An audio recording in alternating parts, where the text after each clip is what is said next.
Ya pili ya story ya content creator. Tunaendelea na pale tulipoishia. Basi bwana, nikawa nimegonga mlango, nikaambiwa, "Pita tafadhali, mlango uko wazi." Niliambiwa na sauti ya mwanaume wa makadirio ya kati ya miaka 29 hadi 35. Nikiwa najishauri kuingia, nikajikuta nipo ndani tayari. Unajua, ni kama nilipigwa mshangao wa kiwango cha uwanja wa Amani Complex pale Zenji.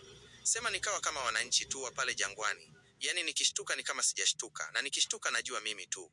Hivyo nikaingia kama nilishawahi kuwa meneja wa kampuni fulani hivi. Wakati pisi yangu getoni kwangu siwezi hata kuisimamia.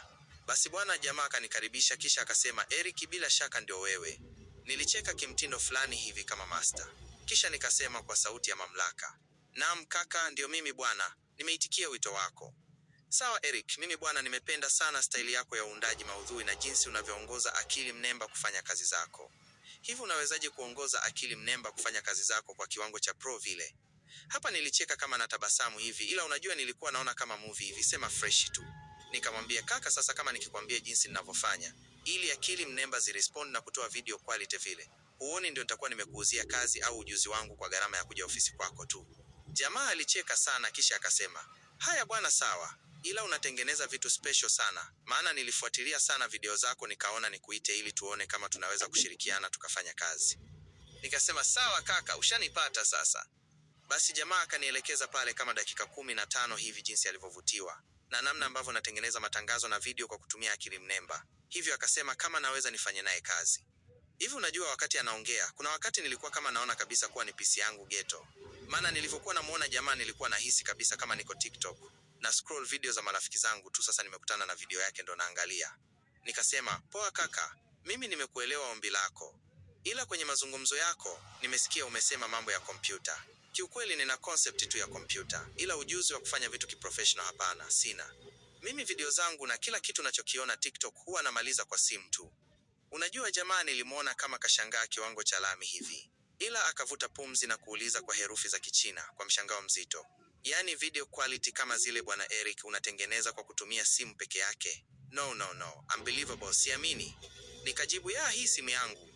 Huku nikiwa namuonyesha, ni Samsung A06. Ni kama ya mkopo hivi, ila ndo hivyo nilijichanga nikaingia dukani kununua. Jamaa akasema, "Sawa, sasa nahitaji sana kufanya kazi na wewe. Je, unaweza?" Mimi nikajibu, "Inawezekana. Ila si unajua kaka, kabla ya kuwa hapa, mimi ni mwajiriwa. Sasa nikisema niache kazi, kienyeji huo ni uongo kabisa." Ila kabla sijaendelea, jamaa akauliza, "Kwani kazini kwako huko unalipwa shilingi ngapi kwa mwezi?" Nikaona mbona kama zali la mentali hili. Au ndo Profesa J na Feruzi wanataka walete utani wao wa ngumi kwenye maisha ya kweli. Ila freshi tu, nikasema ngoja niropoke kwanza ili nione atasemaje. Nikasema, "Mimi pale nalipwa 40,000 kwa siku, hivyo ni almost 1,200,000 per month. Wakati huo kwa mwezi nalipwa 2,500,000. Yaani hapa nilicheka kimoyomoyo kisha nikajisemea, kuigiza life, huku nikikosa hii kazi nitajuta. Jamaa kasema, "Sawa, ila naomba kama utafanya kazi na mimi nitakulipa 3,500,000 kwa mwezi. Maana una ujuzi mkubwa sana Eric." Unajua jamaa alivyoongea vile nilihisi moyo umehamia kwenye makalio. Nikawa nawaza mbona kama Mungu ananipendelea sana. Ila tena nikajijibu, ila mimi fala sana, si nilikuwa naomba Mungu usiku na mchana kuwa video yangu moja itakuja kunipa bilioni 1? Au siku hiyo nilikuwa nimelewa? Ila real nikawa kama sijashtuka kabisa na nikawa kwenye mudi ya kawaida mno. Nikamjibu jamaa, "Ni ofa nzuri sana kaka. Ila kwa kuwa kila kitu kina utaratibu na mafikirio. Maana wewe kabla ya kuongea unachoongea na mimi sasa hivi, bila shaka ulikuwa umeshafikiria. Sasa na mimi naomba unipe nafasi nifikirie kwa kina na nione kama naweza kutengeneza mazingira kule kazini ili wasione kama nimeacha kazi bila taarifa." Ila moyoni nikawa najisemea, hizi confidence zikinichania huu mkeka, haki ya Mungu najichimbia kaburi mwenyewe kabisa. Jamaa alishangaa, maana aliona kwa ofa aliyokuwa ametoa huenda siku hiyo hiyo ningeanza kazi. Ila akasema, "Sawa Eric, sasa niambie nikupe muda gani ukatafakari hili jambo? Ila nakuhitaji sana kwa ajili ya kazi zangu." Jamaa aliongea kwa sauti ya mamlaka, ila kwa upole. Nikajibu, "Sawa kaka, naomba kama wiki moja hivi. Tarehe 24 nitakuja kukupa mrejesho kwa kile nitakachokuwa nimewaza." Unajua haya maneno niliyaongea huku nimebana sphincter masozi nisijiachia ushuzi. Maana nilichokuwa nakiongea hata sikujua kinatoka kwangu au Sara ndo ananiongelea hapa. Unajua mwanzo nilitaka nijibu, "Boss, naomba nianze kazi leo." Ila nikakumbuka si nitaonekana na tamaa na kumbe sina kazi mjini. Jamaa akasema, "Poa, ila akauliza kama namba yangu inapokea hela ili anipe nauli. Nikasema, ndiyo inapokea kaka. Jamaa akawa na bofya simu yake pale.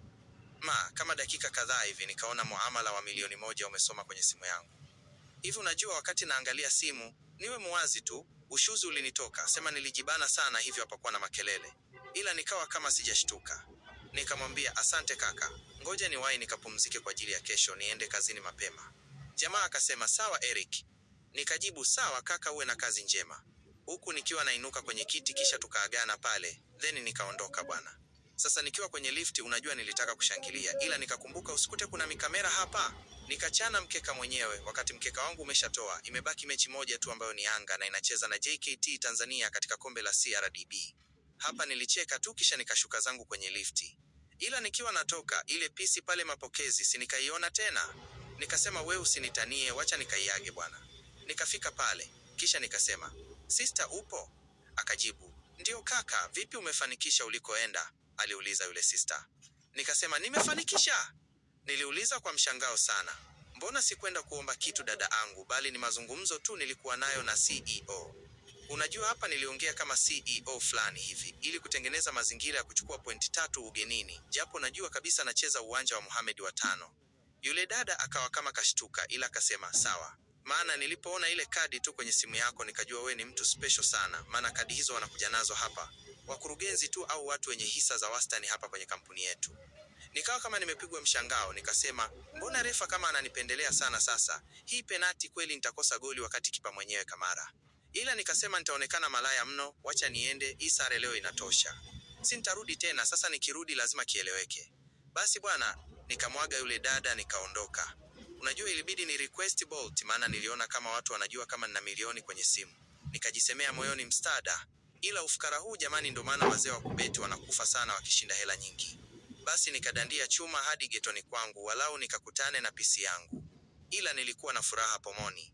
Yaani ushawahi kuwa kwenye moment fulani hivi. Pepa la mathematics linakuja limekurenga uliosoma kwenye review ya mathematics, halafu teacher aje agawe mtihani kuanzia wa mwisho hadi wa kwanza halafu mtihani wako uwe wa mwisho. Kale moment kakufuata pepa kanavokuaga huku naangaliwa na mademu wakali wa class. Sema nilifika geto bwana, nikakuta pisi yangu ishaniandalia ugali. Oya nilikula huku inaniangalia ikasema, mpenzi vipi huko ulikotoka, naona mambo yameenda poa, au umepata kazi? Sara aliniuliza. Ila nikawaza kitu nikasema ngoja nimtumie 200,000 halafu nimwambie, mrembo wangu hiyo nimepewa kama nauli. Nikafanya hivyo. Sara alishtuka kidogo kisha akauliza, vipi mbona umenitumia hela? Nikamwambia hiyo mrembo wangu nimetumiwa kama nauli. Unajua alishtuka waziwazi kabisa, akasema kwa mshangao, nauli 200,000? Kwa hiyo ushapata kazi kumbe mume wangu?